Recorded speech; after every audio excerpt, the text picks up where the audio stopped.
Dalam sunnah Nabi ditanya, ya Rasulullah, ayyul amali afdal, amalan apa yang paling bagus? Qala imanun billahi rasulih, engkau beriman pada Allah Rasulnya. Qila summa maza, apalagi? Al jihadu fi sabilillah, jihad di jalan Allah. Ditanya lagi, apalagi ya Rasulullah? Hajjun mabrurun. Lihat, haji saja jihad dalam pemahaman kita ya. Di sini tanya lagi, ya Rasulullah, amalan apa yang paling dicintai Allah? As-salatu ala waktiha, salat tepat waktu. Bu, ada yang subuhnya kesiangan hari ini, berarti dia enggak jihad. Jihad itu adalah orang yang menjaga salatnya tepat waktu, itu jihad. Karena kalau udah salat godaannya banyak tuh. Nanggung lagi nyuci, nanggung lagi masak gitu ya. As-salatu ala waktiha. Qultu summa ayyu, apalagi Rasulullah? Birrul walidain, berbakti kepada kedua orang tua. Summa ayyu, al jihadu fi sabilillah. Yang ketiga, jihad di jalan Allah Subhanahu wa taala. Enggak usah ikut jihad juga kita. Menyiapkan orang yang jihad saja ikut berjihad itu. Mungkin DKM sudah berkali-kali didatangi oleh Syekh Palestina ya Pak ya, minta donasi. Kalau kita punya, kita sumbangkan, ikhlas karena Allah dengan niat, ya Allah, aku ingin berjihad di Palestina. Ngikut kita itu. Man jahaza ghaziyan fi sabil faqad ghaza. Siapa yang bersiapkan orang yang untuk berjihad ya Allah, maka dia ikut jihad di jalan Allah Subhanahu wa taala. Wa man khalafa ghaziyan fi ahlihi bi khairin faqad ghaza. Siapa yang meninggalkan keluarganya untuk jihad, maka keluarganya pun yang ditinggalkan ikut berjihad di jalan Allah Subhanahu wa taala. Dan seterusnya, banyak hadis-hadisnya kalau kita ingin bacakan. Ini juga mengganggu kita. Jadi ada Islam radikal, Islam ekstremis, Islam fundamentalis, Islam teroris. Al-irhab, nakut-nakutin. Kita nggak aman, nggak tenang hidup itu. Kapan saja itu bisa diledakkan bom itu. Nauzubillah min dzalik, kalau Indonesia kayak begitu Pak. Di Afghanistan ledakan bom itu hal yang biasa, orang terbunuh ditembak itu biasa. Kalau kita mungkin bukan ditembak ya Pak, kriminal biasa itu mah, ya dibegal gitu ya, pakai senjata tajam. Ini pun tidak boleh dalam Islam sungguhnya. Kenapa? Membuat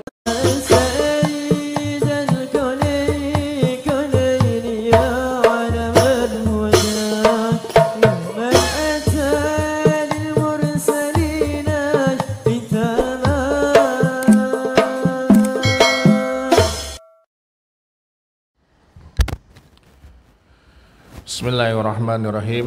Assalamualaikum warahmatullahi wabarakatuh. Alhamdulillah ala ni'matillah, wassalatu wassalamu ala rasulillah, nabiyyina wa habibina wa syafi'ina Muhammad ibni Abdillah wa ala alihi wa ashabihi wa mawalah ila yaumil qiyamah. Rabbi zidni ilma warzuqni fahma. Allahumma alimna mimma jahilna wanfa'na bima 'allamtana birahmatika ya arhamar rahimin. Amin ya rabbal alamin. Wa ba'du.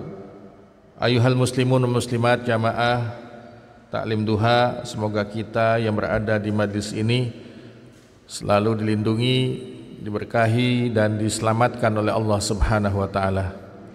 Alhamdulillah pada pagi ini kita masih diberikan nikmat sehat walafiat, nikmat kesempatan yang baik dari sisa usia kita. Mudah-mudahan bisa memiliki bekal yang cukup ketika kita menghadap Allah Subhanahu wa taala. Amin ya rabbal alamin. Salawat dan salam semoga Allah melimpah curahkan kepada kekasihnya, teladan kita satu-satunya dalam hidup ini, baginda Nabi besar Muhammad sallallahu alaihi wasallam, pada keluarga, para sahabat, keturunan dan juga umat beliau hingga akhir zaman. Kajian Saqafah Islamiyah atau wawasan keislaman dengan tema radikalisme, fundamentalisme, ekstremisme dan juga terorisme dalam pandangan Islam. Islam ini agama Allah Subhanahu wa taala. Pemiliknya adalah Allah. Nabi Muhammad hanya sebatas penerima agama dan utusannya. Makanya syahadat kita asyhadu an la ilaha illallah wa asyhadu anna Muhammadar Rasulullah. Namun belakangan ini Islam kita selalu disudutkan oleh musuh-musuh Islam tentunya, atau orang Islam yang loyal kepada musuh-musuh Islam. Maka muncullah Islam radikal, Islam fundamentalis, Islam ekstremis, Islam teroris. Kenapa kok Islam yang disudutkan? Padahal ada agama-agama lain di dunia ini nggak terganggu dengan istilah ini. Tapi kita sangat-sangat terganggu dengan istilah-istilah yang membuat umat Islam itu jadi jelek, negatif. Apa sih yang disebut dengan radikalisme? Ini menjadi kajian di pihak kepolisian, intelijen, bahkan Kementerian Agama, sampai menggali apa sih yang namanya radikal itu. Radikal secara bahasa ini diambil dari kata redik, yang berarti mendalam, menjiwai atau mengakar. Ketika kita gunakan makna yang baik, yang positif, ya, saya ini radikal terhadap Islam, artinya apa? Menjiwai. Islam masuk ke dalam kehidupan kita. Ini secara makna bagus. Secara makna dia adalah positif dan bukan negatif. Tapi juga bisa dikatakan ini negatif. Jadi jelek. Wah, Islam radikal, Islam ekstremis. Jadi negatif artinya. Jadi orang yang radikal dalam menghafal hadis, memahami agama secara mendalam, itu bagus sekali. Ya. Nah, sikap radikal dalam beragama seperti ini tidak boleh dicegah, tidak boleh dihalang-halangi, sebab ini dilindungi oleh undang-undang kita, oleh konstitusi Indonesia. Namun di sisi lain kata radikal itu juga memiliki makna yang negatif, makna yang tidak bagus. Misalnya Islam radikal yang mengacu kepada kelompok yang mengatasnamakan agama untuk menakut-nakuti masyarakat, ya, dengan gerakan jihadnya. Kenapa kita bahas dalam kajian kuliah duha saat ini? Hari ini yang menjadi burning issue atau breaking news adalah tentang Taliban. Iya Pak, tentang Taliban. Siapa sih Taliban itu? Dari kata Taliban, dalam bahasa Persia, Taliban itu jamak. Anak-anak sekolah yang belajar ilmu agama di madrasah di wilayah Afghanistan, Pakistan. Ketika melihat Afghanistan dijajah oleh komunis, oleh Uni Soviet, kemudian selesai Uni Soviet, datanglah tentara Amerika, NATO dan seterusnya ke Afghanistan. 20 tahun lamanya Amerika dan tentara NATO ada di Afghanistan. Muncullah Taliban pada tahun 90-an, ingin menegakkan syariat Allah Subhanahu wa ta'ala.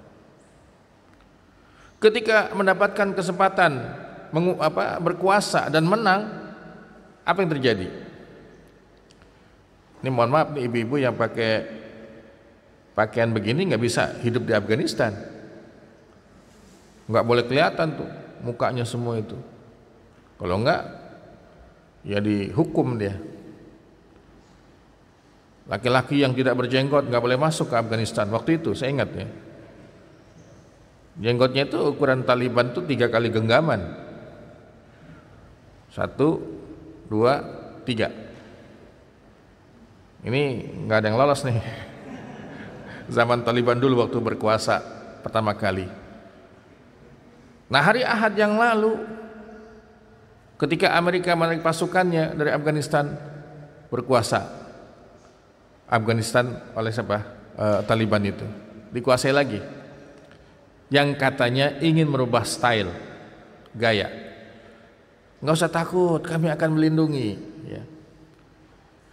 Sehingga hari ini secara pemerintahan dikuasai oleh Taliban, tetapi pengakuan bangsa-bangsa lain atau negara lain belum ada ya.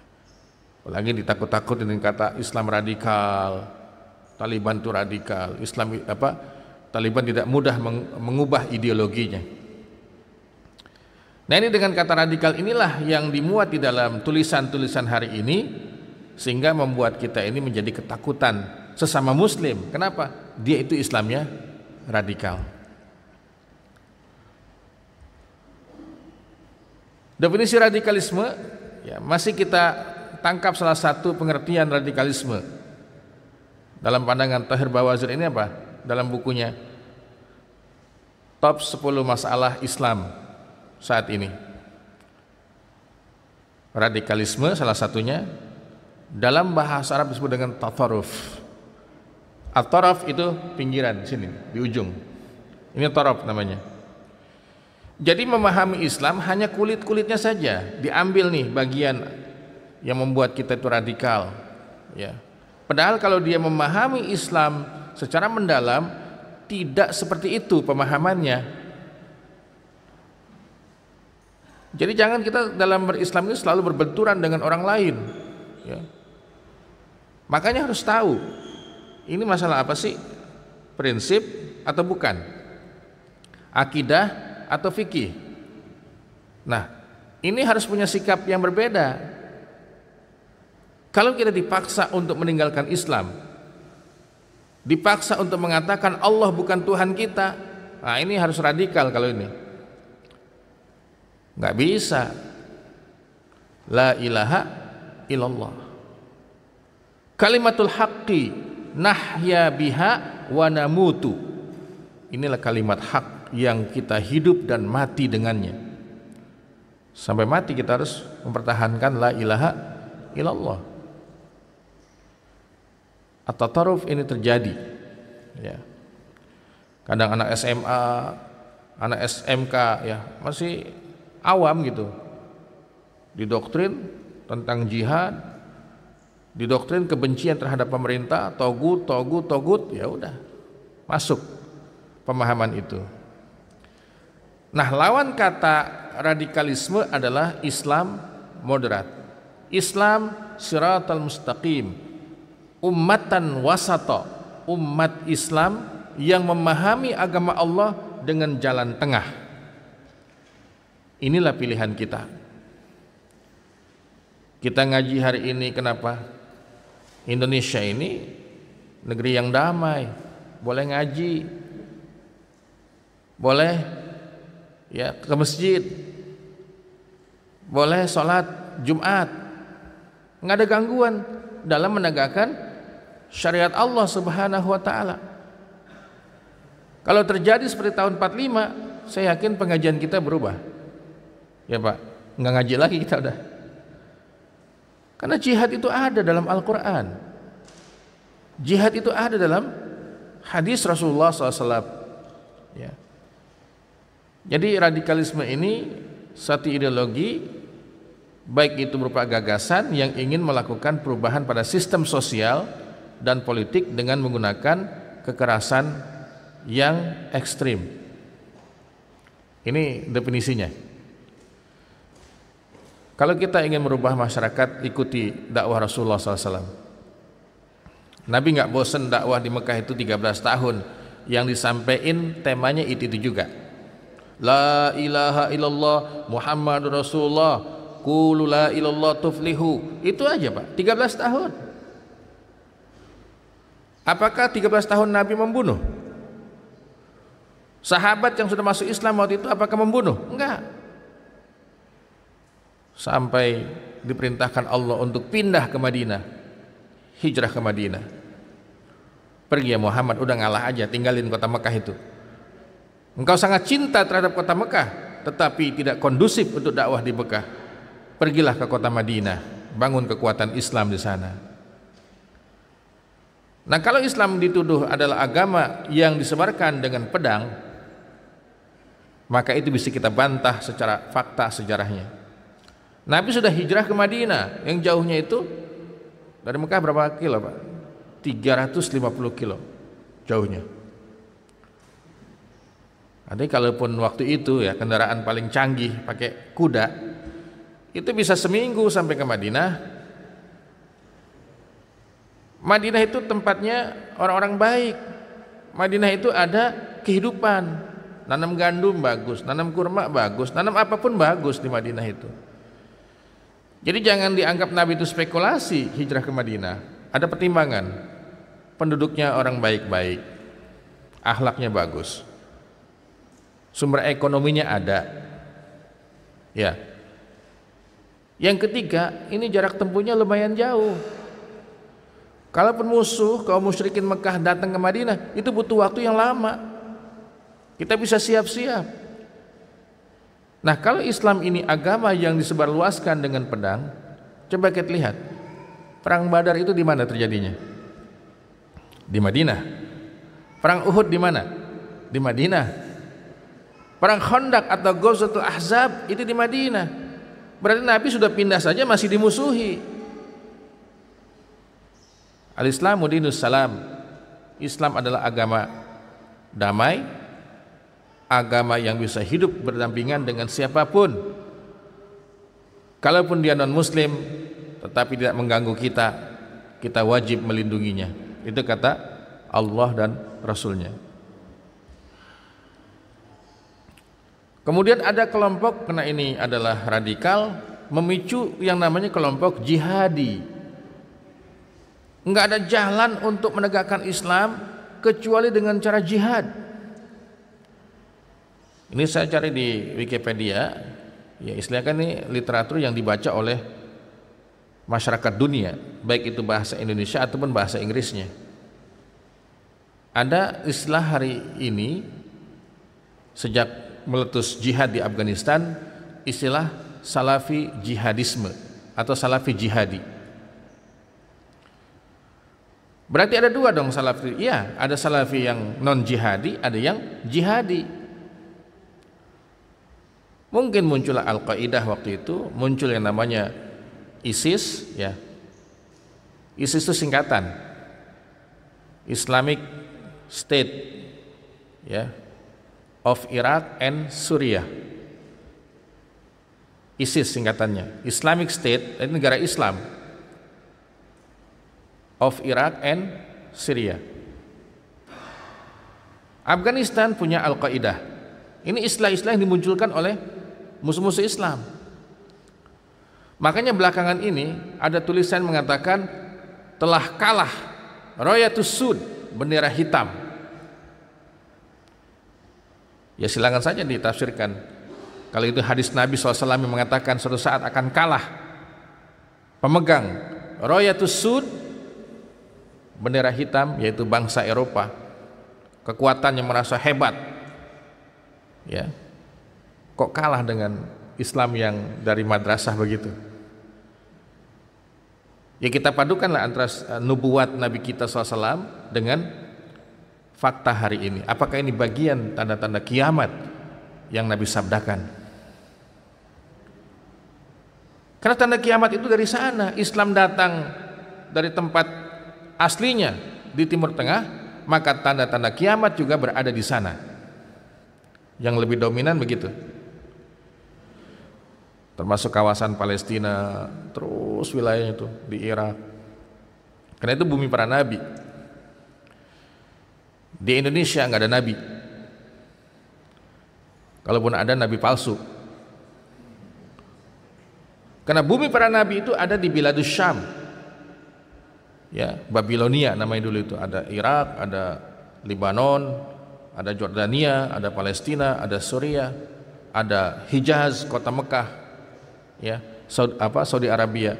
Itulah bumi para nabi. Jadi jihad ini ada dalam Islam, ya.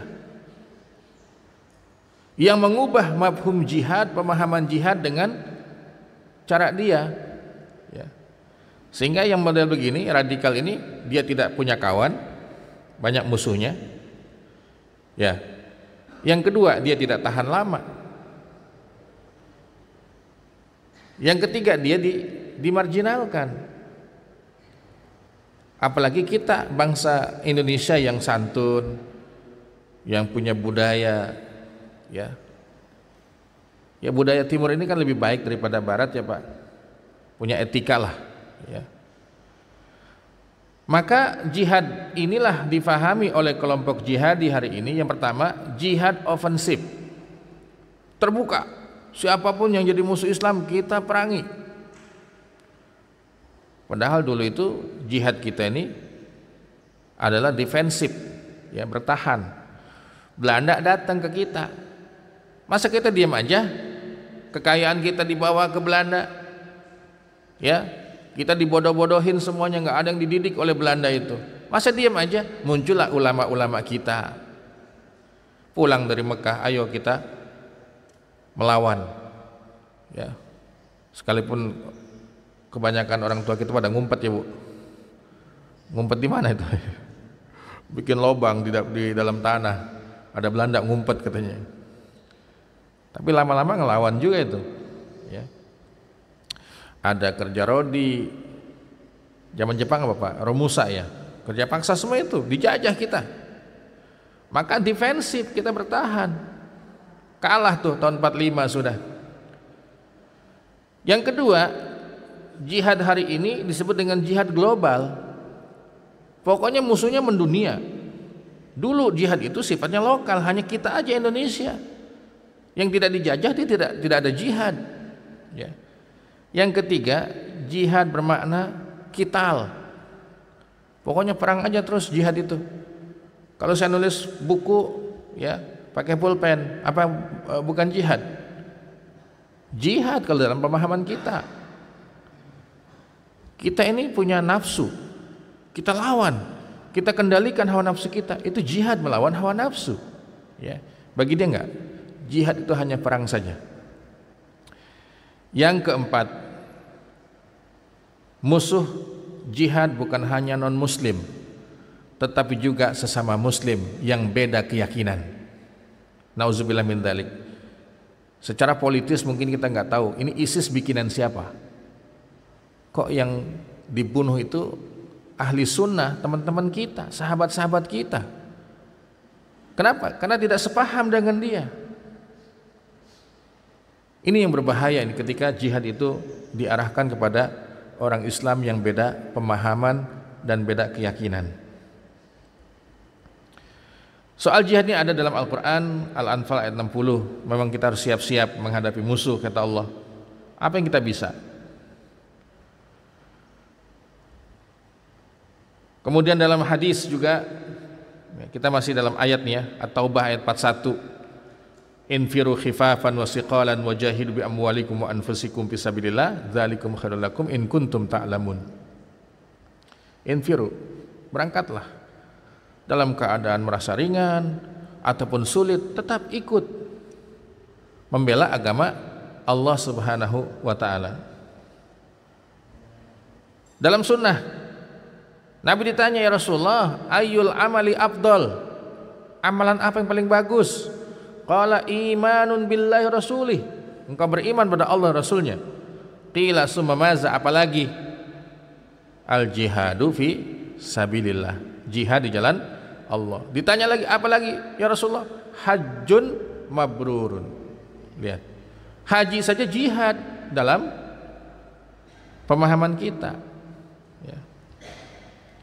Di sini tanya lagi, ya Rasulullah, amalan apa yang paling dicintai Allah? As-salatu ala waktiha, salat tepat waktu. Bu, ada yang subuhnya kesiangan hari ini? berarti dia nggak jihad.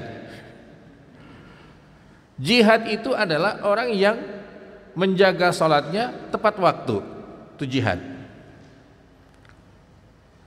Karena kalau udah sholat godaannya banyak tuh. Nanggung lagi nyuci, nanggung lagi masak gitu ya. As-salatu ala waktiha. Qultu summa ayyu, apalagi Rasulullah?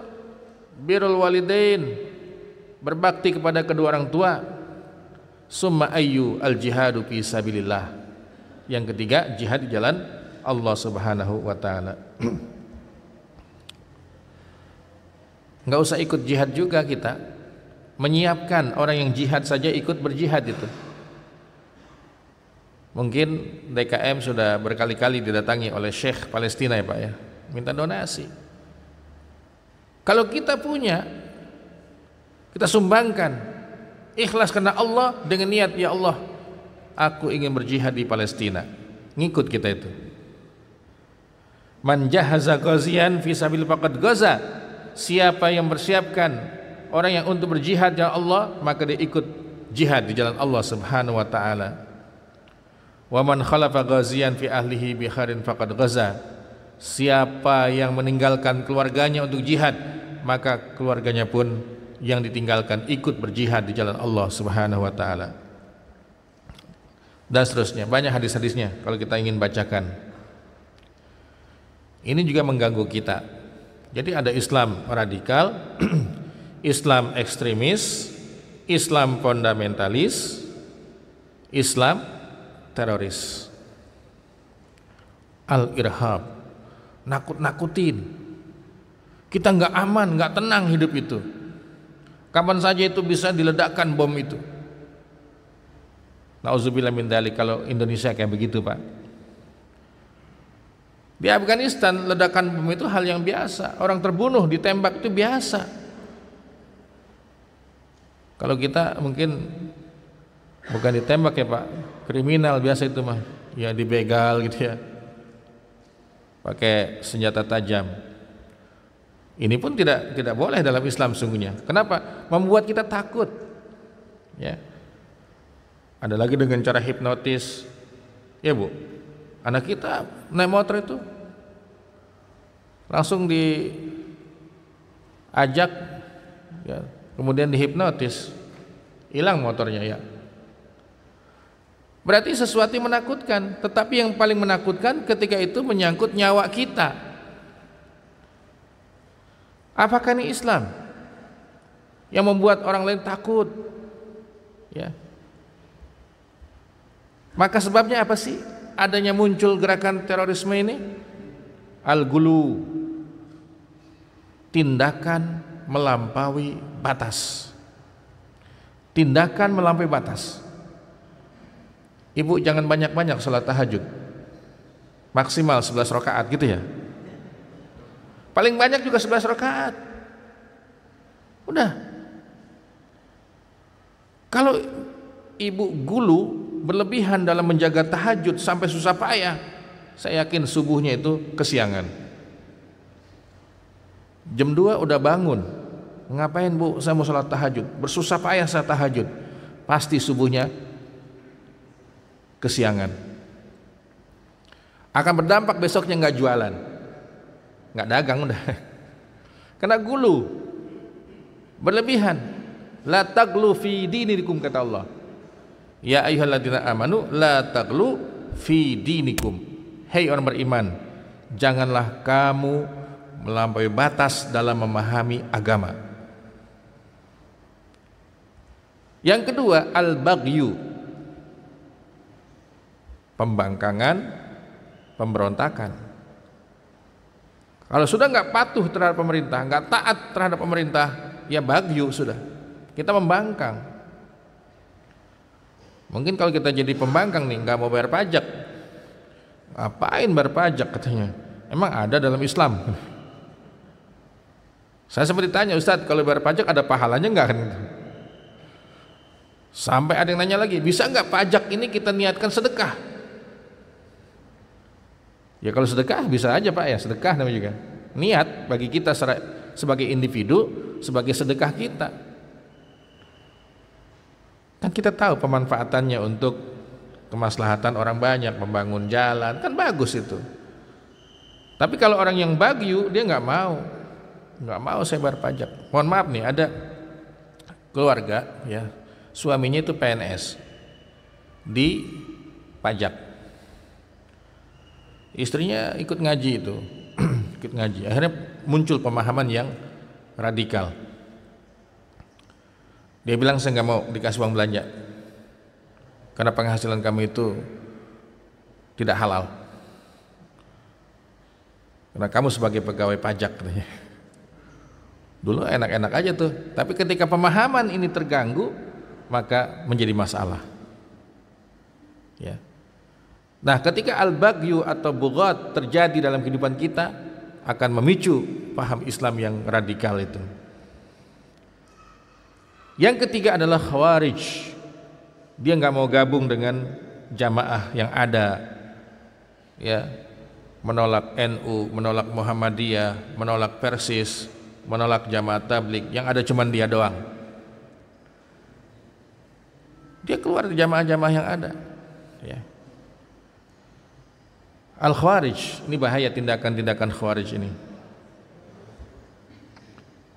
Al-Hirabah, tindakan anarkis. Jadi pemicunya ada 4 kita menjadi radikal itu: gulu, pemberontakan, jadi orang Khawarij, dan yang ketiga, yang keempat adalah tindakan anarkis. Nah, jihad itu sudah kita bahas pada bulan lalu. Ada jihad melawan hawa nafsu, jihad melawan setan, jihad melawan tokoh-tokoh bid'ah ya, kezaliman dan kemunkaran. Adapun hukum jihad ya tergantung, bisa itu fardu kifayah, bisa fardu ain ya. Lihat keadaan seperti ini. Kemunculan paham terorisme ini adalah yang pertama pemikirannya. Kemudian yang kedua mungkin masalah pendidikan. Belum cukup pendidikan Islamnya. Yang ketiga mungkin faktor ekonomi. Hidup susah, dia putus asa, diajak. Ya. Kemudian psikologis, kejiwaan. Kemudian juga sosial mungkin. Dan yang kelima adalah yang keenam adalah masalah politik. Coba Afghanistan masalah apa? Masalah ekonomi, bangsa yang susah, miskin, masalah politik, masalah apa lagi? Sosial. 3 itu. Sejak tahun 70-an Afghanistan itu dijajah oleh komunis, kemudian oleh bangsa lain. Nah, antisipasinya kayak apa sih kita? Pendekatan militeristik ya, pendekatan komprehensif, lengkap pendekatannya. Kita udah ada BNPT Pak ya, BNPT, Badan Penanggulangan Nasional terhadap tindakan terorisme. Saya sempat ikut pelatihan itu. Waktu itu narasumbernya adalah orang BNPT. Memang tidak bisa dilawan dengan kekerasan lagi, karena mereka punya pemahaman memang untuk mati gitu, dengan keyakinan mati di jalan Allah. Maka lakukan pendekatan yang komprehensif, yang totalitas. Dibujuk, dikasih kesibukan, dikasih harapan masa depan. Yang ketiga, pendekatan metode dakwah. Ajak, coba ayo baca sirah Nabi. Nabi dakwahnya ada nggak membunuh musuh, menghina dengan kata-kata cacian? Nggak ada. Kembali kepada jalan dakwah Rasulullah SAW. Kemudian pendekatan melalui pendidikan. Karena banyak buku-buku yang dibaca mungkin ya diselundupkan, nih baca buku ini, nih baca buku ini. Bahkan kita sebagai orang tua nggak tahu Pak, nggak tahu. Hati-hati kalau anak kita kuliah di kampus manapun. Apa buku bacaannya? Ketika ada yang memasukkan buku tentang Islam radikal, itu bisa terjadi ya. Jadi kita harus memiliki Islam yang kafah, Ya ayyuhalladzina amanu udkhulu fis-silmi kafah. Tidak setengah-setengah. Nah, cara mudah mengenal radikalisme. Ketika orang Islam itu mengatakan kafir kepada golongan yang lain sesama muslim, ini dia radikal. Masa kita dikafirkan? Itu satu. Yang kedua, ketika dia punya pemahaman jihad. Togut bunuh. Nah, ini radikal sudah. Yang ketiga, tadlili, mengatakan sesat kepada orang yang berbeda dengan golongannya. Tuh orang NU tuh sesat tuh, bid'ah melulu. Iya, sebelum azan dia selawatan. Innallaha malaikatahu yusholluna 'alan nabi. Ya ayyuhalladzina amanu shallu 'alaihi wa sallimu taslima. Padahal ini ya Islam yang memang kita pahami secara teks, suruh selawat. Emang ada selawat Nabi itu diikat dengan satu waktu? Hanya satu hadis tentang Jumat. Barang siapa yang berselawat kepadaku satu kali di hari Jumat, Allah membalasnya 10 kali. Sisanya ya umum dalilnya. Jadi selawatan habis sholat, selawatan sebelum sholat, selawatan kapan saja, enggak ada yang mengharamkan. Ingat Bapak Ibu, dalil umum harus kita pahami umum. Sampai ada yang mengkhususkan. Oh, ternyata ada dalil khususnya itu Jumat. Memang Jumat secara khusus itu. Silakan di hari Jumat perbanyaklah selawat pada Nabi SAW. Atau sebaliknya, dalilnya khusus dibikin umum, nggak boleh juga. Ya. Ini mentang-mentang ada kata kursinya diamalin pas pemilu. Ini ada ayat kursi nih, ayat kursi katanya, diamalin. Padahal nggak ada kaitannya Pak. Namanya aja ayat kursi. Bukan kursi yang didudukin, bukan, atau jabatan, bukan, nggak ada kaitannya itu. Jadi ada takfiri, ada jihadi, ada tadlili, untuk mengetahui dia itu radikal atau bukan. Lalu ada Islam apa di hadapan kita? Ada Islam radikal lawan Islam moderat atau siratal mustaqim. Islam yang berada di jalan tengah, seimbang dalam memahami Islamnya, yang wajibnya dijaga sekuat tenaga, udah bagus yang wajib dijaga dengan stabil, baru mengamalkan yang sunnah-sunnah, sunnah tahajud, sunnah duha. Setelah sunnah rawatibnya berjalan dengan baik. Lah rawatib aja ditinggalin. Tahu sunnah rawatib, Bu? Salat-salat sunnah yang mengikuti salat wajib, ada qobliyah, ada ba'diyah. Mantepin dulu nih qobliyah ba'diyahnya, baru naik ke tahajud, naik ke duha, naik ke yang lain-lain. Itulah Islam siratal mustaqim. Kemudian di hadapan kita ada Islam tekstual, ada Islam kultural, budaya. Bu, pulang kampung setiap lebaran tuh tekstual apa budaya? Budaya. Iya kan? Ada yang meninggal dunia, tandanya itu pakai bendera kuning. Itu budaya apa teks? Budaya. Nggak ada ayat sama hadisnya. Kalau ada yang meninggal dunia pasang bendera kuning. Nggak ada itu. Budaya itu mah adat istiadat kita. Bapak Ibu, kalau ada yang hajatan kita diundang, kita ngasih kado. Itu teks apa? Adat istiadat. Adat istiadat. Yang aslinya secara teks kondangan itu bawa doa. Barakallahu laka wa baraka alaika wa jama'a bainakuma fi khairin. Yang aslinya kondangan itu makan sampai kenyang. Kalau nggak kenyang bukan kondangan namanya itu. Kata Nabi, hatta syabi'u, sampai kenyang yang diundang itu makannya. Itu yang asli, itu teks tuh. ada hadisnya. Tapi kita padukan, ini kan hadiah. Mohon maaf ibu-ibu yang di kampung nih, ketika kondangan hajatan jangan keutangannya. Kan dicatat tuh yang kondangan siapa ini sekian. Ini keutangan. Keutangan itu namanya utang. Jangan banyak-banyak kita punya utang. 1.000 rupiah nggak boleh disolatin jenazahnya kalau masih punya utang. Makanya hadiah, kalau hadiah mah nggak nunggu dibalikin ya. Tahadu tahabu kata Nabi, tukeran hadiahlah kamu maka kamu akan saling mencintai. Jadi kita berislam itu menggabungkan teks dengan adat istiadat, dengan budaya. Dan banyak kebiasaan atau adat itu kita pakai ini bapak-bapak banyak pakai baju koko, baju kain sarung itu, pakai peci hitam, kopiah itu, adat semuanya. Yang teks itu pakai sorban Pak,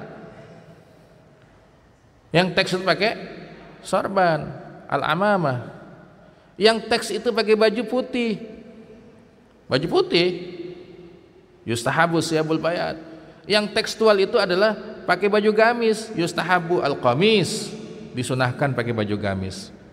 Tetapi ketika itu masalah-masalah furu'iyah, kita bisa memaafkan orang lain. Saya kira itu kajian kita pada pagi ini. Mudah-mudahan ya kemenangan kelompok Taliban ini ya merubah Islam yang tadinya mungkin dianggap radikal, ekstrim, menjadi Islam yang rahmatan lil alamin. Karena Allah berpesan, wa ma arsalnaka, kami tidak mengutus engkau wahai Muhammad illa rahmatan lil alamin, kecuali untuk menebar rahmat, kasih sayang kepada semesta alam. Itu pesan Allah kepada baginda Rasulullah. Saya cukupkan sampai di sini, mudah-mudahan bisa difahami dan ada pertanyaannya Pak.